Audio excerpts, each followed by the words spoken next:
The Jacksonville Jaguars just pulled off a gutsy win on the road in Las Vegas, and now everyone can finally breathe a sigh of relief. Getting back into the win column after what feels like almost a month of kind of negative energy since that Monday Night Football game against the Chiefs feels great, but we can't marinate on it for too long. The Jags have a chance again to bury the Texans and pull off the sweep for the season. But is this team really cut out to win back-to-back games on the road with all of these injuries piling up? Let's find out.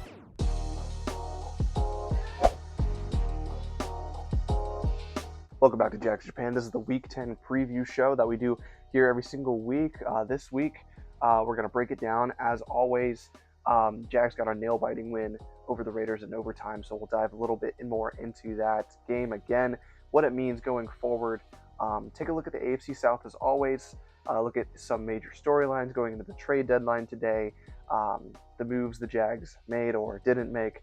And then we'll break down this Houston game and predict the score as always. But first things first, let's get into a little bit more of that Raiders game. 30-29 over the Raiders. And there's so much into this game. And I know people are going to say, oh, the Raiders suck. You know, it should never have gone to overtime. And we literally almost lost by one play.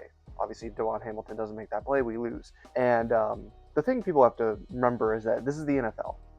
This isn't college football. College football, if you're Alabama or Ohio State or something, and you're going up against South, Northern, Central, Mississippi State University, whatever, and you go into overtime against a team like that, then yeah, you're going to get criticism. You might even drop in the rankings or whatever, because that should never happen. You have a way more talented team and a better program than them by far. But in the NFL, everything is so close together. There really isn't that much difference between the number one team in the NFL and the 32nd team in the NFL when you really think about it. So a win's a win in the NFL, no matter how it goes. And the Raiders do have some talent. I mean, we saw one of, if not maybe top three tight end in the entire NFL with Brock Bowers. You could say him, Tyler Warren, and maybe Tucker Kraft before the injury. The Jags really needed this game. I said it was a must-win game, and I stand by that. I think that if they lost, the season wasn't over, but 5-3 feels way better than 4-4 in a loss to the Raiders.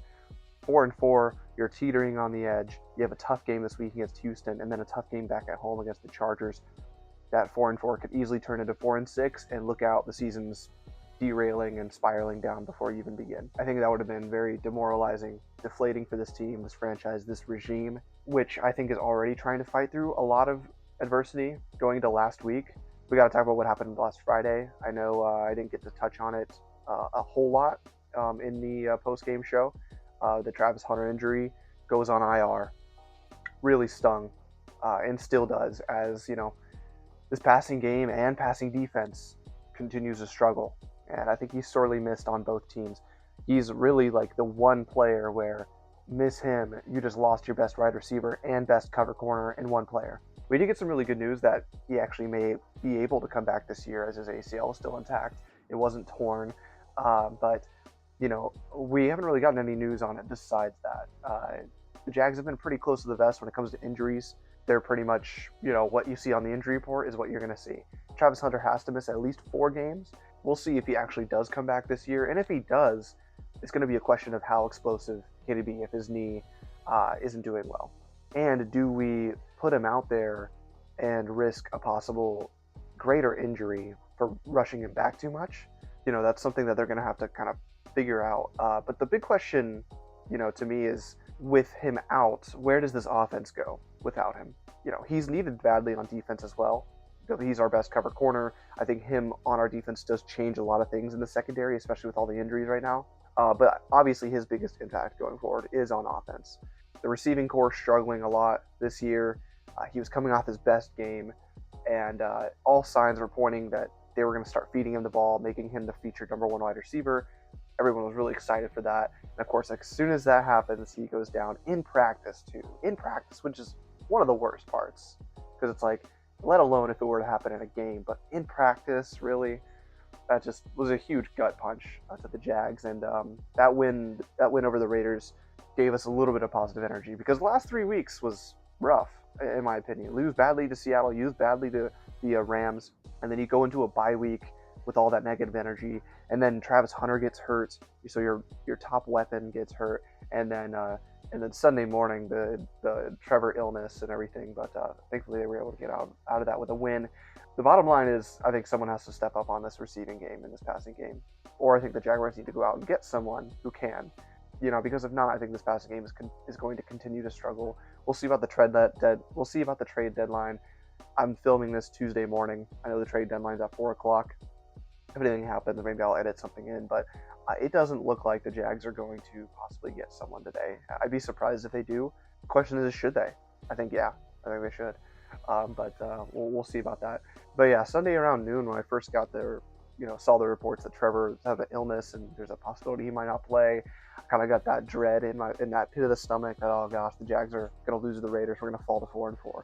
And that feeling didn't leave me until the first half was over either. The offense was moving the ball pretty well against in my opinion, I think a bad Raiders defense.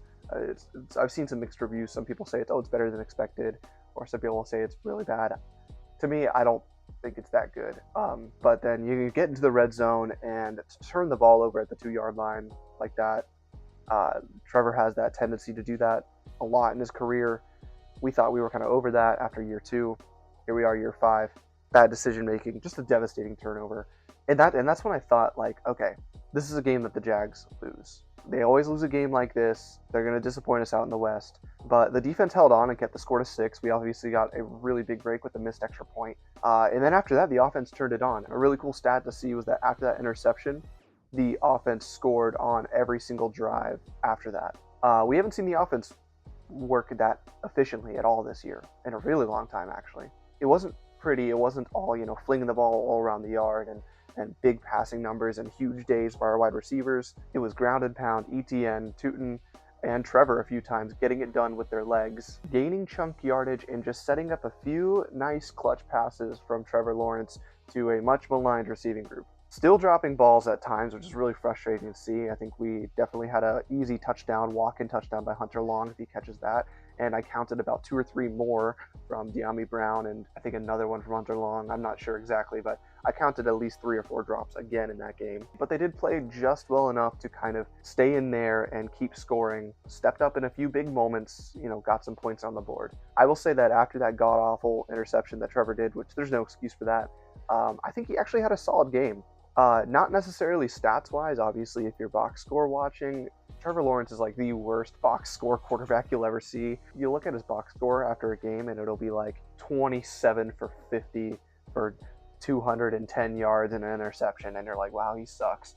But if you actually watch the game, I think he made some really good throws, especially like when we needed it on 3rd down, 2nd and longs, some really hard throws down the field and on the sidelines, and just getting the job done. And that's kind of just playing real NFL quarterback.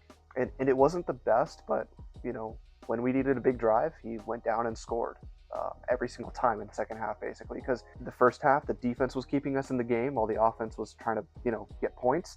And then the second half, it was like the offense was scoring every drive, but the defense was literally letting the Raiders score on almost every single drive, too. When it mattered, they got it done, and a huge shout-out to the run game.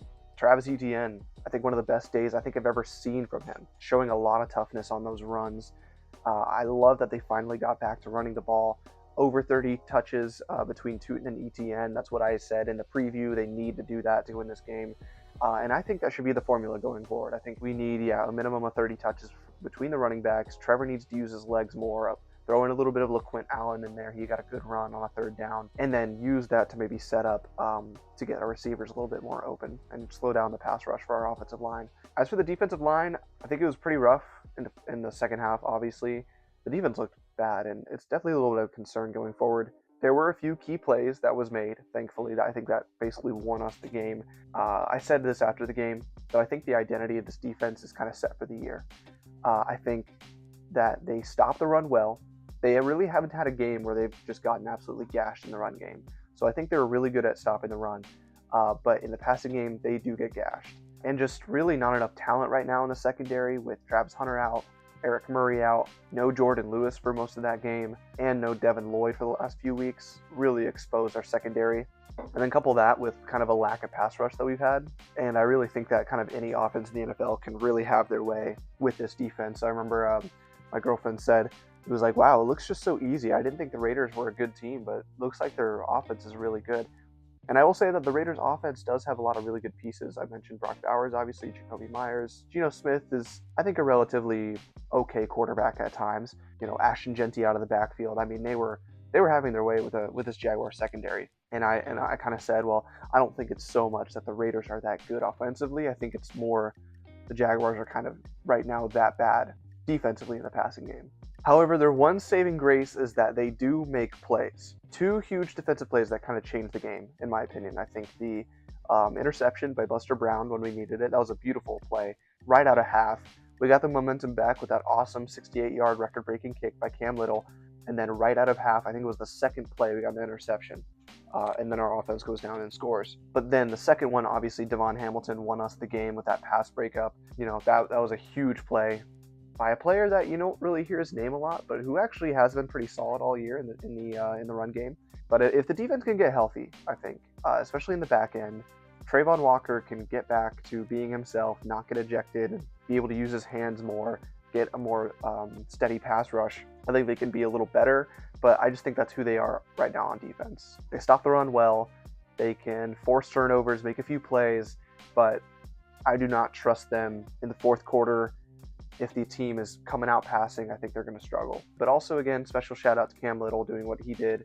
And also to Liam Cohen for giving him that opportunity as well. It was one of those things where if he misses, it's like, oh well, it's a 68-yarder, doesn't really matter. That's not gonna shake his confidence too much. But if he makes it, it can literally flip almost his entire season and can give a lot of spark to this offense that really needed it and to this team. And I think that's exactly what happened. And that moment made me think for a second, oh, maybe the Jags will win this game. That was a huge moment. But going forward, I know it's not like a huge deal. You beat the Raiders, one of the worst teams in the league. They were expected to win that game, and it was a nail biter, but they ended up pulling it out. But to me, it's more like the Jaguars won a game again, where I felt early on and much until the Cam Little kick that the Jaguars were going to lose this game. They usually lose a game like that 95% of the time unless something crazy happens. So it was really cool to see kind of Trevor bounce back in game from that terrible interception and kind of will the offense into scoring every drive. It was awesome to see the defense make a little bit of plays just to get the game, just to seal the game.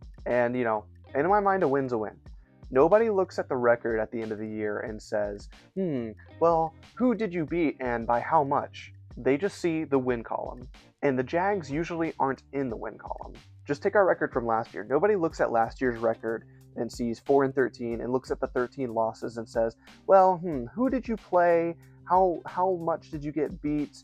How injured were you? Who was playing at quarterback? Who was playing for the other team? How tough was the schedule at certain parts? How injured were you? No, they just see 13 losses and they say, we suck. When in reality, if you were to really dive deep into that 13 losses, you see that they were, I think it was 0-11 and one-score games. That means 11 out of those 13 losses were within a score at the end of the game. But the reality is you lost 13 times, and that's what your record says you are. So that's what people look at you as. So if the Jaguars were to win 10 games this year or something, 9-10 games this year, are people going to look at and see, well, you beat the Raiders in week 9. That should, in overtime, you barely beat them by 1 point. No, they're just going to see the win column. Nobody's going to do that. If anything, you could look at the Patriots the past 20 years when they had Brady and Belichick. They got easy 6 wins every single year in the AFC East because they had a terrible division. Kansas City Chiefs the last 10 years have not had a very competitive division. Easy 6 wins every year for them.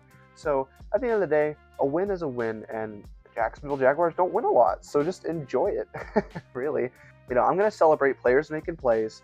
The offense playing well, finally. This is the best I think the offense actually has looked all year, overcoming a myriad of injuries and penalties again, and getting a freaking win to go into 5-3. The Jaguars haven't been 5-3. 2023, I think we were 5-2 at this point. But obviously, that team was. We're not going to talk about 2023, but they go into 5-3. Does this change everything about the season? No, I'm not going to say that, the Jaguars are going to go on a 6-game winning streak now and finish the season, 11 and whatever. But this does give me a little bit more confidence, a little more positive energy going forward and just think, well, maybe they do have a chance at home against the Chargers, or maybe the offense, if they can click, they do have a chance to maybe score a little bit more on the Houston Texans. But we'll see. Next, let's get into the AFC South. We're going to go through all of them really quick. First off is the Colts. Colts finally looked human as they got absolutely stomped by the Steelers on Sunday. Huge for the Colts to finally lose and actually have a game where you could say that they actually looked pretty bad, actually. Not only did Jonathan Taylor have his worst day of the season, Daniel Jones kind of reverted a bit back to that Giants Daniel Jones, and he threw 2 pretty bad interceptions, also fumbled, I think, once or twice as well, which I know he had a huge problem with that in New York as well. So the Colts are still a really good team, and I think they could still sweep the Jags, overtake the division easily.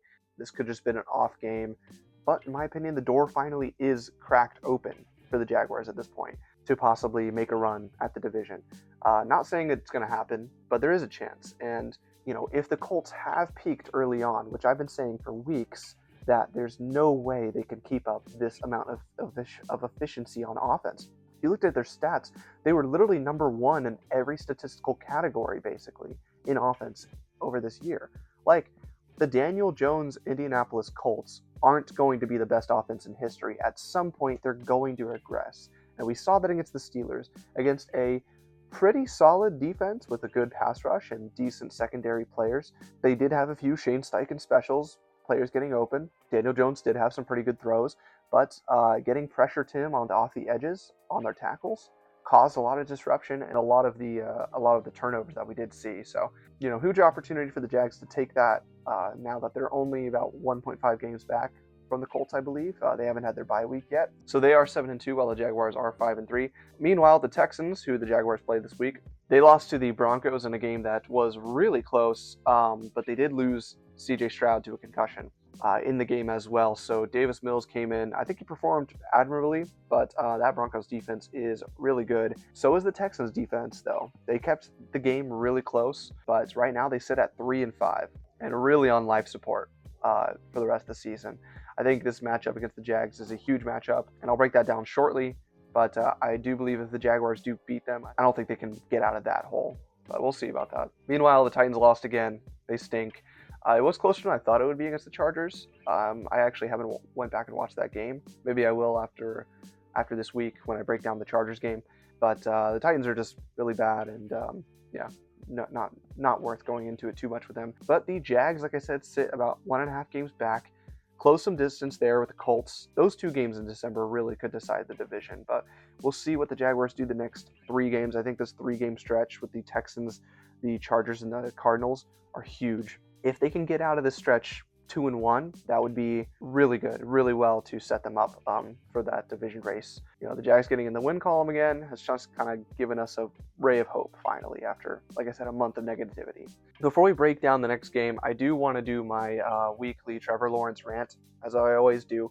I know everyone is killing him for the interception, as they should, because that play was really bad. But really, the more I think about that game, the more I feel better about it. The way Trevor played. Don't look now, but Trevor Lawrence this year has manufactured 3 game-winning drives in the Texans, the Chiefs, and again here with the Raiders. And you could say in the Raiders, he manufactured like 2 or 3 game-winning drives in that game alone with the one in the fourth quarter to, get them up by 4 or up by 7, I think at that time. And then the one coming out of the overtime to get a touchdown there. We're finally kind of seeing a little bit of a clutch gene come out in Trevor Lawrence, something we haven't really seen a lot in his career, especially early on.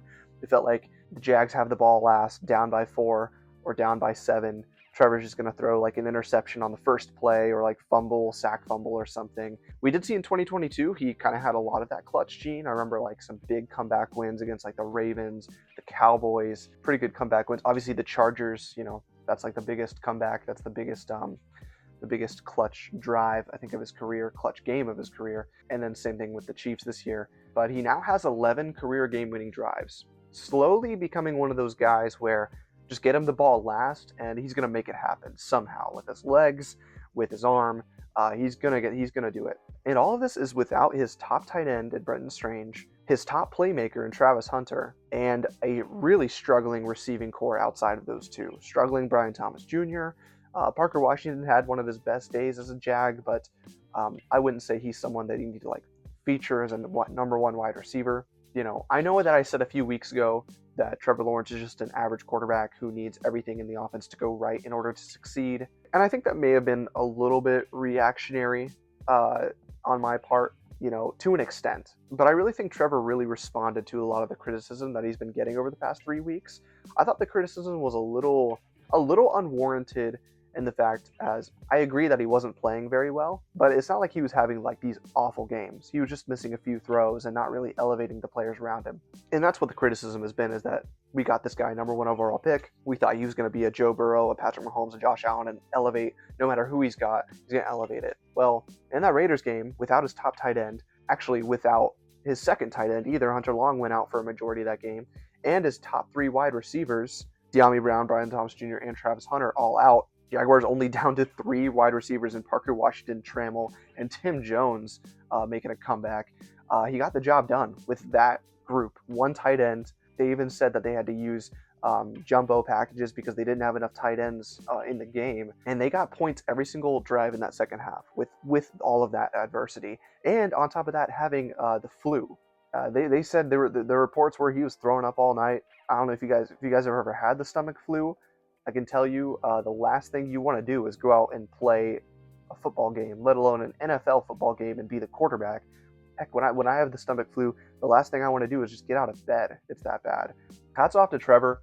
I've been pretty critical of him in the past few weeks as well, but I'm definitely someone who's always like gonna self-scout myself in that, and like if he has a bad game, I'll definitely criticize him for it. That interception, inexcusable. He's got to figure a way out to tone down those bonehead 1 or 2 times a game plays that we see, whether it's throwing past the line of scrimmage or fumbling in the end, or fumbling right before the end zone, or throwing an interception in the red zone. He's got to stop that, but I still believe in him, and I'll give him his props when I think he played well. And I think after that interception, I think he really had a really good game.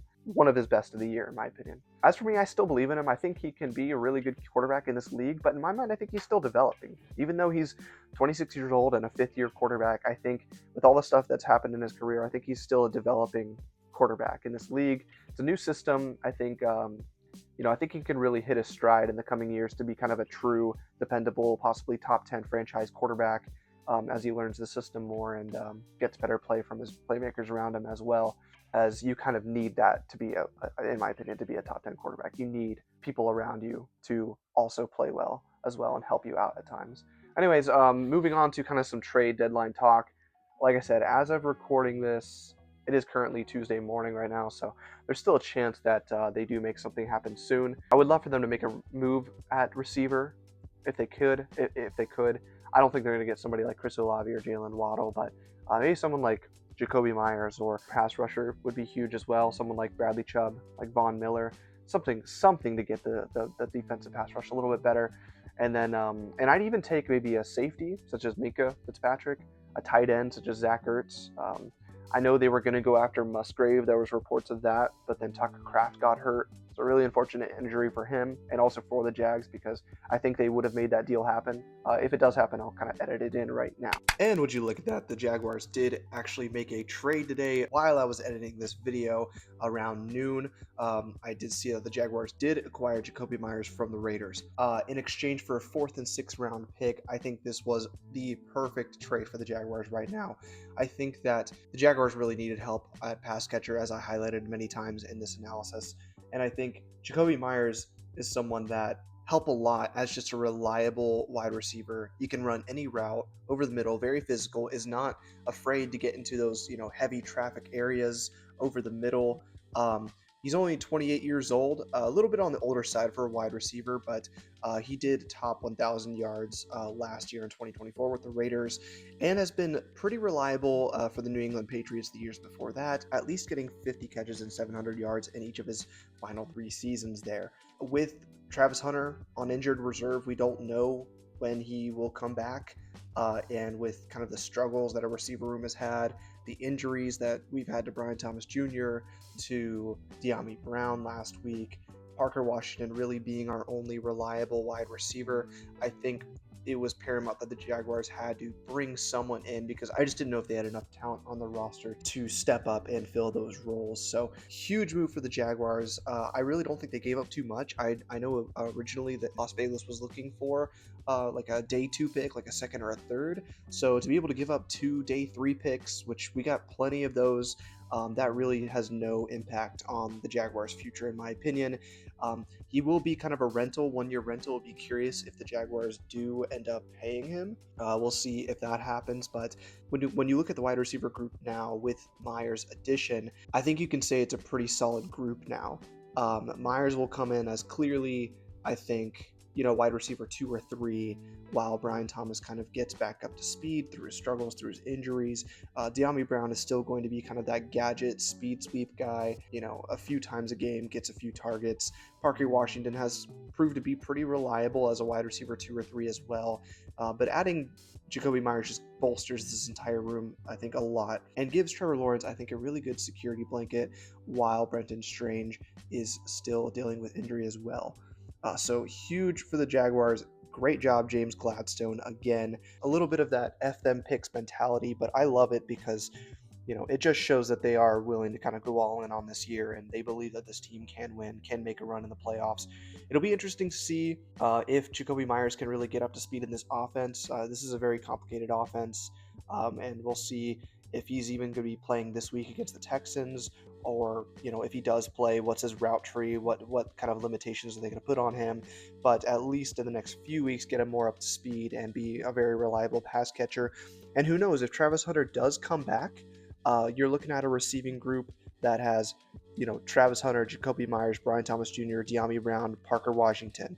I think that is a much more solid group. Now that you look at that, you have potentially 3 receivers that can go over 1,000 yards potentially, in a season, and you have just add a lot of depth and add a lot of, I think, sure things. I think the Jaguars just needed a sure thing. It needed a reliable pass catcher who could run every route and handle the dirty work over the middle, and maybe buy a little more time for Brian Thomas to get healthy and go get back to his rookie season form. But anyways, back to the video. Let's break down the Texans. I just wanted to get that in there. Awesome for the Jags. I'm super excited. I know some people might not be super excited for Jakobi Meyers, but I think he's perfect for what the Jaguars need right now. They were never going to get Olave. They were never going to get Jalen Waddle. I think those teams are asking way too much. You're not going to give up a first-round pick that you don't have for one of those wide receivers. I think giving up 2 day 3 picks for a very reliable wide receiver 2 that can really elevate this roster, I think a great job from the Jaguars. Anyways, back to the video. But now on to the big matchup of the week, Week 10. Jaguars have the opportunity to sweep the Texans here. Knock them out again. Bury them again. They kind of fought their way back up.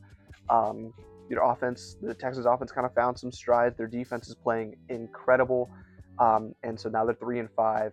And a win here for the Texans, I don't think would propel them to, a playoff push or anything like that. But it would definitely hinder the Jaguars' chances of getting into the playoffs as well. But first, let's get into some injury news, which there's a lot for the Jaguars. The injury bug is starting to kind of catch up for the Jaguars. Even after that bye week, it feels like we got more injured somehow, which that usually never happens. But the only ones ruled out right now are obviously the ones on IR, Travis Hunter and Eric Murray. There is a possibility that we could get Devin Lloyd back. There's a possibility we could get Jordan Lewis back, hopefully. But this secondary is just a really big combination of beat up and not playing well. And if we can get Devin Lloyd, that would be huge to suit up as well. But we'll see about that. And then on offense, we got a couple wide receiver injuries, Brian Thomas and Dyami Brown. I don't think that they would be out for the game Sunday. But honestly, neither of them have been crazy impactful. But we do need these guys to be on the field.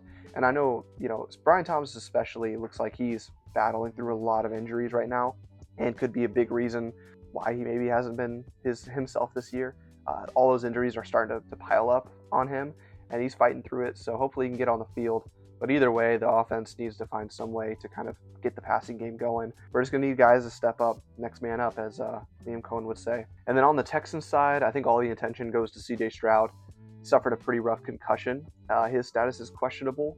He's in concussion protocol, so that would be a huge blow for the Texans. But I think Davis Mills is a pretty solid backup, if I'm going to be honest. He's been on the team forever, it feels like.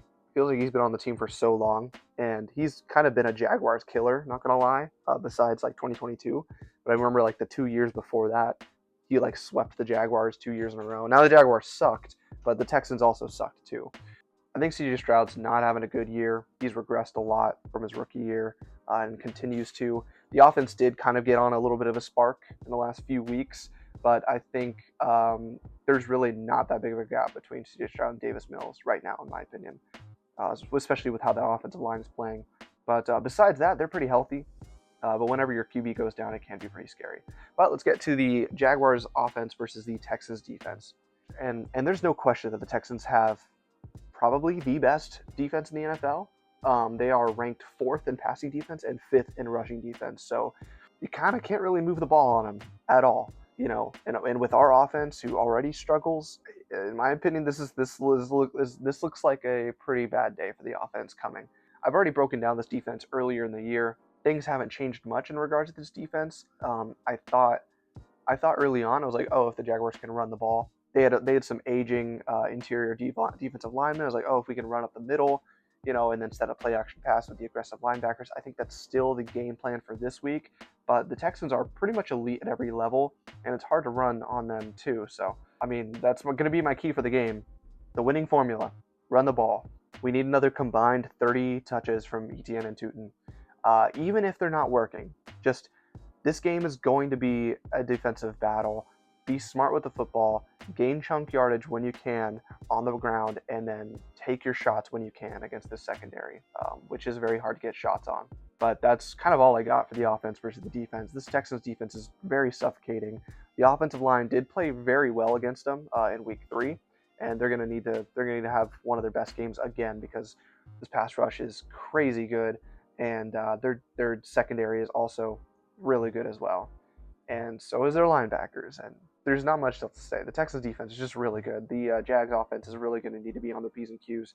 I think it's just going to be running the ball.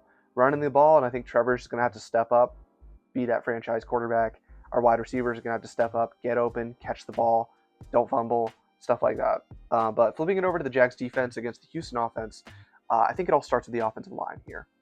The Texans offensive line has been bad all year, continues to be bad. And if they can't protect Stroud or Davis Mills, they don't really have anything going on the offense. They can't really move the ball effectively. They have found a pretty solid young running back in Woody Marks. He can be pretty explosive out of the backfield. And their young core of wide receivers are starting to kind of come into their own. And then also Christian Kirk is starting to make a few plays for them with Nico Collins. So their quick passing game is starting to become kind of the identity of their offense. Don't let their offensive line, ruin the game for the offense. They're just getting the ball out quick, right to the receiver, right to Kirk, right to Noel, right to Collins. Now, I'm not saying that the offense is really any good. It just looks like they've kind of found a way to kind of move the ball a little bit in the quick passing game. But they're not really good at running the ball, and they can't take deep shots because their offensive line can't hold up. And CJ Stroud just takes so many sacks, and Davis Mills will too. So I think the key to this game is going to be kind of trying to cover that quick game. Jam these receivers early, shut them down in that 5 to 15 yard range, because that's really all they can do with how bad their offensive line is. But for that to happen, I think our corners are really going to have to be on their game. Hopefully Jordan Lewis can be back, and because we really need all the help we can get. Even with an offense that's not very good, the Jaguars' passing defense isn't very good. So moving on to X factors, I think the X factors for the offense is going to be the offensive line as a unit. Running the ball and pass protecting with this defense, you got to give Trevor some time to kind of diagnose the defense. To run the ball, you got to open up lanes for Etienne. So my X factor on that side is going to be the offensive line. I think they can really make or break this game. If they just decide to not have a good game, then it's going to be a rough day at the office for the offense. If they can move some bodies in the run game, keep Trevor upright like they did for the most part in week 3, I think that's a good formula for winning. On the defensive side of the ball, I'm going with Greg Newsome, new addition by the Jaguars a few weeks ago. He quietly had a pretty good game against the Raiders, I think. He was highlighted on a few Brock Bowers touchdowns, which were just insane by him. But I think he played pretty well in that game. and he's going to need to be on his game as well. Kind of not letting Nico Collins break the game. Don't bite on any double moves like Tyson Campbell would. Don't let him get open downfield because they want to get Collins the ball. He's their guy. So that's going to be a big matchup to watch, and that's going to be my X factor for the day on defense, Greg Newsome. All right, time for their score prediction here. And honestly, I think this game is really hard to predict because it's a division game. It's on the road, back-to-back road games for the Jags. That's always tough. Both of these offenses have really struggled this year, so it's kind of hard to predict what's going to happen because it could just be a defensive game. But sometimes when I break down a score prediction or when I'm thinking about, who's going to win in this game and by how much, and maybe I don't have a feel for what could happen, I just try to see is like, who's better on defense, who's better on offense, and by how much. And I think that the Jaguars are better on offense than the Texans on offense, but only marginally better. I don't think obviously the Jaguars have struggled a lot this year on offense, and especially with a lot of key injuries and some players not stepping up and playing well. They've definitely been kind of a weak link, but last week they had a pretty good week. So can they carry that momentum forward, and can the second half of the schedule, the offense really kind of take shape and be the leader of the team and win games for them? So I think the Jaguars offense is better than the Texans offense, but not by a crazy amount. They're still not a good offense in my opinion, and neither are the Texans. But meanwhile, when I flip it over who's better on defense, I think the Texans are far and away the better defense. I mean, it's clear in every single statistical category. Texans are a way better defense. They're like the number one defense. Jags are, I think, like middle of the pack. Maybe they get a lot of turnovers, but not good in the secondary. So, and I think regardless of who's playing quarterback, for the Texans, I think it's just a tough game on the road for the Jaguars, badly injured, and especially on defense. I think this game is going to be very low scoring and very close, just like in week 3, but I think the Jaguars really needed a miracle to pull off that win in week 3, and they did get it, and that was at home. So this time on the road, I'm going to say it's going to be probably a very similar game, but the Jaguars narrowly losing this one 17-13. I think the defense for the Texans is just too good, and I think matches very well up with our offense. And the Jags defense, I think is going to bust on a few plays for them to lose late in the fourth quarter. I could just see a Nico Collins running down the sideline on a busted play or something, and that kind of be the game. Or Woody Marks off the backfield. Nobody covers him, and he's going in for a touchdown. Unless the defense can force some major turnovers like they did in week 3, I think it's going to be pretty tough. I think this game is just a hard to win game, in my opinion. It doesn't mean anything is over. If the Jaguars lose this game, it's a tough road game, back-to-back. Road games is always difficult in the NFL. And the Jags would be at 5-4 with a good opportunity in front of them. 2 winnable games, I think, at home against the Chargers and on the road against the Cardinals coming up. And like I said, I don't think the Texans, if they win this game, they're going to be coming back and making a playoff push or anything like that. I just think that after an emotional, nail-biting win over the Raiders, I think a letdown could be coming, especially on the road against one of the best defenses in the league. So it's something very likely to happen, but we'll see. I think just as easily the Jags could surprise us and maybe have a breakout offensive performance somehow, or maybe the defense continues to get crazy turnovers and has a big day. It would be a huge win if they do, and I think if they do win this game, it could really set up a lot for the rest of the schedule going forward. But we'll see. It's still a long season. Everything is week to week. Everything changes. Last week we were saying, the Jags are going to fall apart, and then they get a win, and they look, the offense looks really good doing it. Now we're thinking, okay, maybe they can carry that momentum into next week. They get a win this week, that could carry a lot of momentum, and I'm picking them to beat the Chargers the week after. If they lose this week, not a whole lot changes for me, but I think that week 11 matchup against the Chargers is going to be huge at home. I think the Jaguars really need to get that game if they want to go where they need to go, or where they want to go. But I'll have to believe it when I see it, though.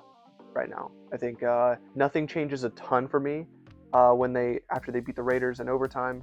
I think there's still a lot of concerns for me. The defense is a big concern for me. Injuries are a concern for me. But hopefully this offense found a little bit of a stride and can get better. But as always, let me know what you think is going to happen. Let me know what you think about the Jags so far. Let me know what you think your score prediction is going to be. And hopefully the Jags can make a trade or something today and make things really interesting going forward. But as always, stay tuned for more Jags Japan content. Appreciate you guys watching and supporting the channel. And we'll see how the Jags do this Sunday. So stay tuned for the post-game show right after the game, as always. Go Jags, and I'll see you later.